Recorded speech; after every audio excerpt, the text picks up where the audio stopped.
All right, what's going on, guys? Welcome back to the channel. My name is Lewis. We're here at South Point getting a little practice in, and I really got to thinking, what are some common mistakes that bowlers make when bowling league? And today we're gonna go over 11 of those topics, kind of just while we bowl and, just work on our game. We're gonna throw some shots one-handed.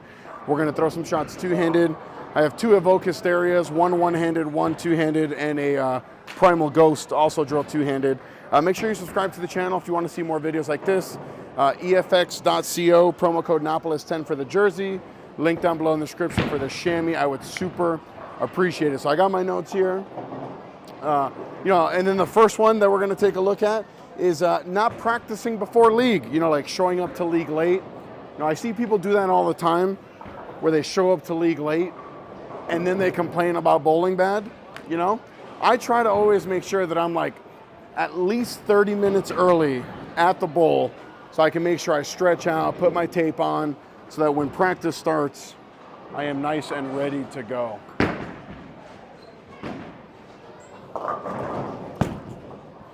So that I can throw shots, I was gonna say like that, by the time league starts. But yeah, no, to me, league starts at 7.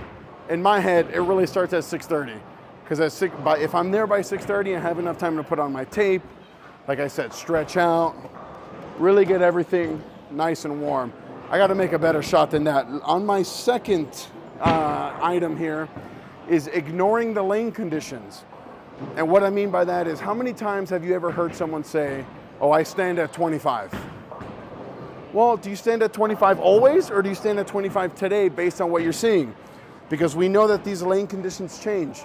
So don't get stuck in that mindset of, this is where I stand, this is the only place I stand. It might look good one week, and then the next week you come in, it looks terrible. Look, I shot 856 a couple seasons ago, and then the very next week I brought the same ball, stood in the same spot, and the results were not anywhere near that. So pay attention to what the lanes are giving you today.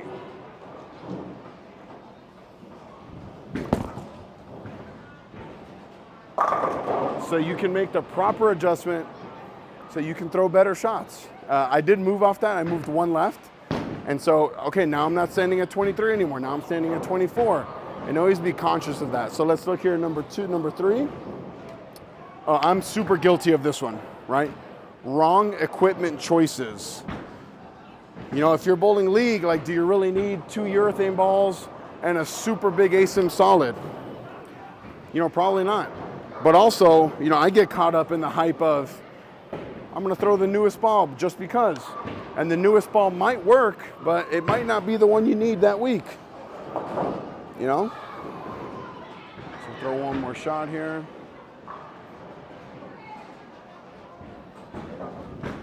Oh, that's a horrible shot. But I got lucky. That tells me that I'm in the right ball. Because if I was in the wrong ball, that definitely would not have struck. Let's see what number 4 is here. Oh, super guilty of this one. Poor spare shooting. Make sure that your spare game is right. When you bowl, when you practice, like today after I'm done shooting this video, I'm gonna shoot some spares because my 10-pin recently has not been very good. So make sure your spare shooting is at the tip top of your game.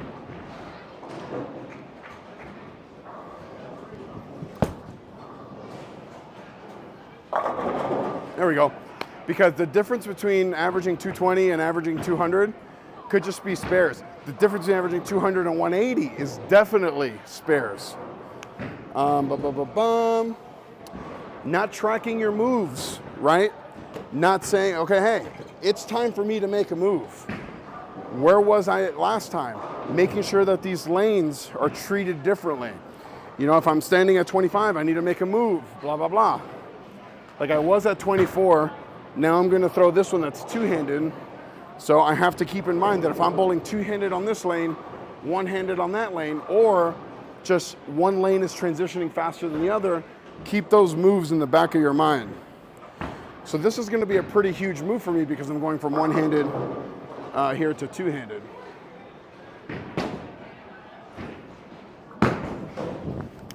I threw that really bad. But we're bowling on a house shot, so you kind of get forgiven. That was a really, really bad shot.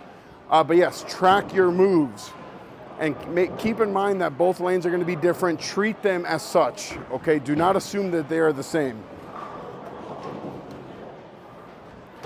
The other one's pretty funny that I have here. Overthinking or tilting, you know? As bowlers, we need to have short-term memory. And I was just talking to one of my buddies about that last week, you know, like, so you wrap 10 or you flat 10, now you're upset, bang, bang the table, then you miss it. Now you compounded that, right? Just keep a level, you know, I try not to get too excited, I try not to get too down. I mean, you guys have seen me on a 7-bagger and then blower 7-10. I don't react, I don't get mad, because you have to keep a level head. Let's throw a better shot here.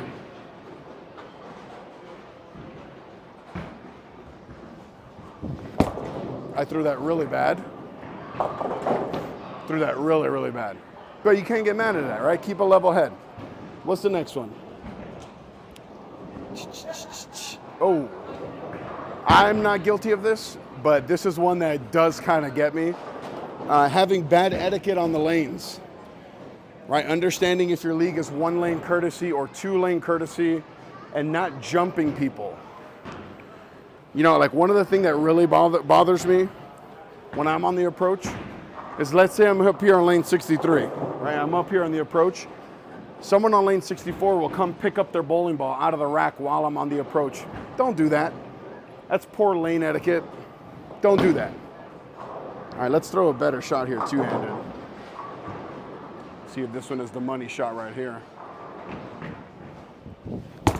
There we go. Yeah, that was a good shot. I feel comfortable ball changing now. So let's see. You know, ignoring team play. You know, really only focusing about yourself. And the reason I have this one on here is because league last week, the team we were bowling against, one of their bowlers was not bowling very well. And he decided to bring out a urethane ball. And his score went up a little bit. But the guys on his team were very upset that he was throwing urethane. And their score suffered. Hey, it was good for me. The guy that I was bowling against shot 220 game one and then shot 180, and I won both those games. So, you know, keep in mind, hey, if you're going to throw a urethane ball, if you're going to make a radical change like that, make sure your teammates are okay with it. Same line, different ball here. Primal Ghost on this one.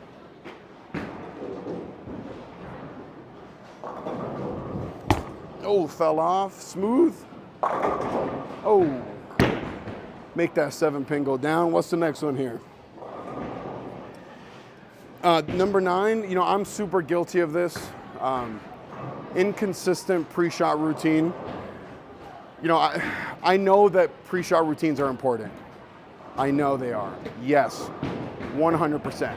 And listen, when I'm bowling really, really well, I do the exact same pre-shot routine every time. And then somehow, some way, I fall out of that. You know, it's important that you have your pre-shot routine and you stick to it.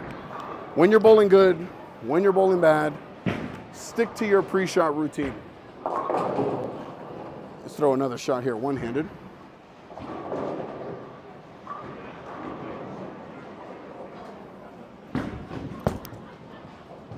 See it.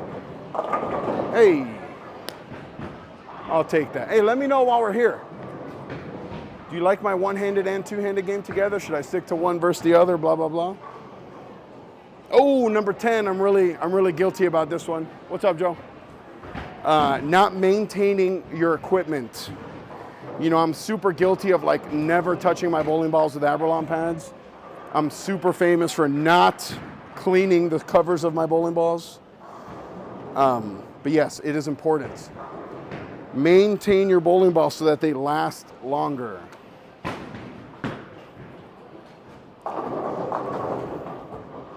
Let's throw another two-handed shot here with the Evoke.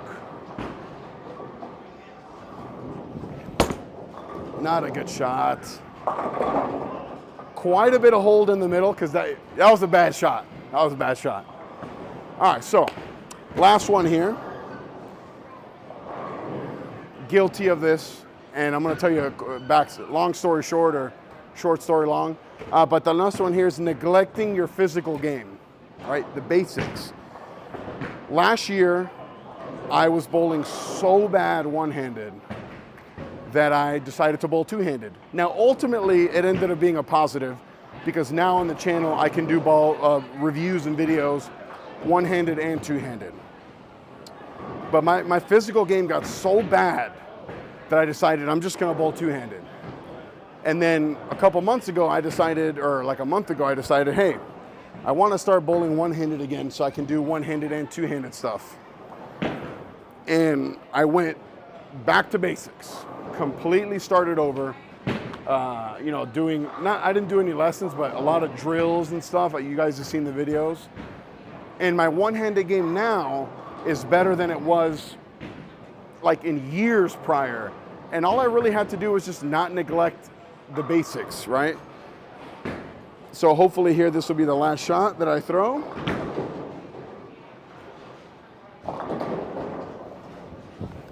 That's a money shot.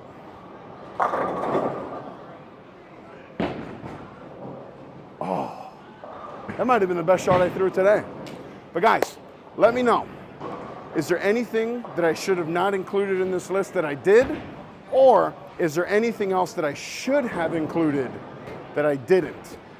And I feel like if you avoid these 11 mistakes that are fairly common in our game, you're gonna see your scores go up, you're gonna see your tournament results go up. We'll see you guys on the next one.